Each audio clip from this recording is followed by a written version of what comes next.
चलिए दोस्तों, आपको बिहार बोर्ड क्लासेस में स्वागत है। आज क्लास 10वां का चैप्टर 2 बहुपद के बारे में बात करेंगे एनसीईआरटी बुक से।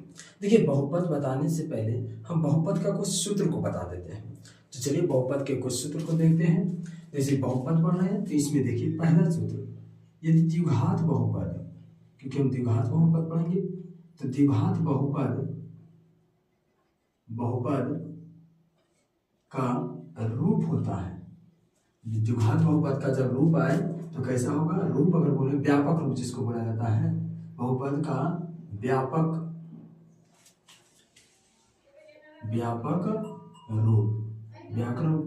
रूप कैसा होता है? तो ax² plus bx plus c, यही होता है उसका बहुपद का व्यापक रूप। ठीक है, इसका मतलब व्यापक रूप यही होता है। अगर द्विघात बहुपद निकालने का सूत्र देखें, मतलब द्विघात बहुपद का सूत्र, द्विघात बहुपद का सूत्र देखें तो होता है क्या? x² minus alpha plus beta into x plus alpha into beta.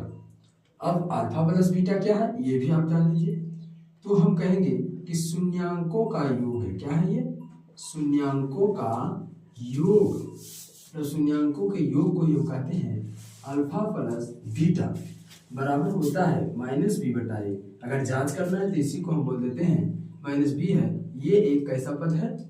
तो हम बोलते हैं ये x का गुणांक है। क्या है? x का गुणांक है, और बटे में ही जो है x² का गुणांक है। क्या है? x² का गुणांक है। जब सिद्ध कीजिएगा तो ये फंक्शन आएगा। अच्छा, अल्फा इंटू बीटा की बात करें तो उसे हम कहते हैं कि शून्यांकों का योग, गुणनफल। क्या कहेंगे? सॉरी, गुणनफल कहेंगे हम। ये गुणनफल है तो होता है अल्फा इंटू बीटा बराबर c/a। क्या होता है? c/a। और c/a के पहला होता है अचर पद। कैसा पद? तो अचर पद। और बटे में x² का गुणांक। किसका? x² का गुणांक होता है। अब एक सूत्र से भी हम लिख देते हैं, अल्फा प्लस बीटा बराबर -b/a होता है। ये भी याद रखिएगा। और एक यहाँ भी अल्फा इंटू बीटा बराबर होता है c/a। ये भी एक सूत्र याद रखिएगा। तो ये सभी द्विघात बहुपद से है। अगर त्रिघात बहुपद का बोले, त्रिघात बहुपद का व्यापक रूप अगर बात करें, व्यापक रूप कैसा होता है?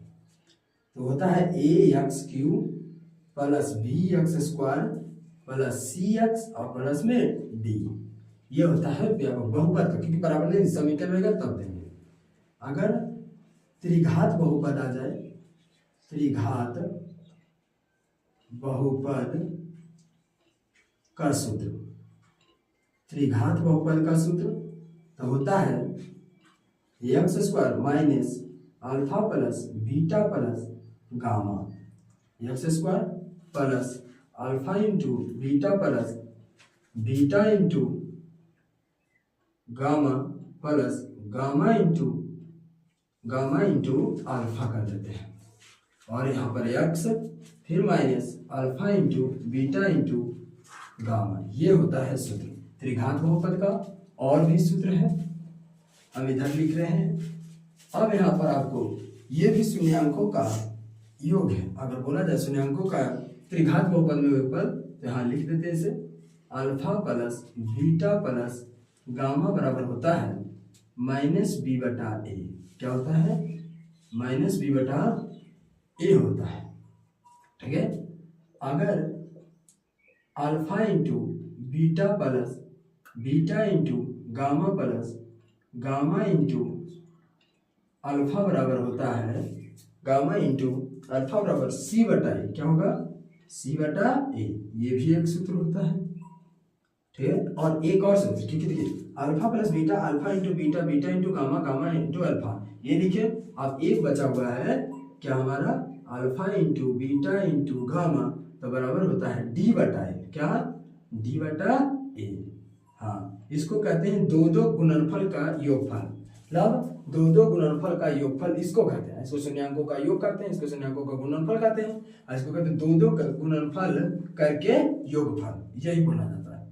तो ये द्विघात और त्रिघात बहुपद का सूत्र, मतलब बहुपद में इतना सूत्र है, अगर इतना याद है तो आपको बहुपद बहुत इजी लगेगा। अगर जिसको भी ये सूत्र का स्क्रीनशॉट लेना है वो ले सकते हैं, नहीं तो फिर हम सॉल्यूशन करेंगे। तो ठीक है, लेना है ले लीजिए।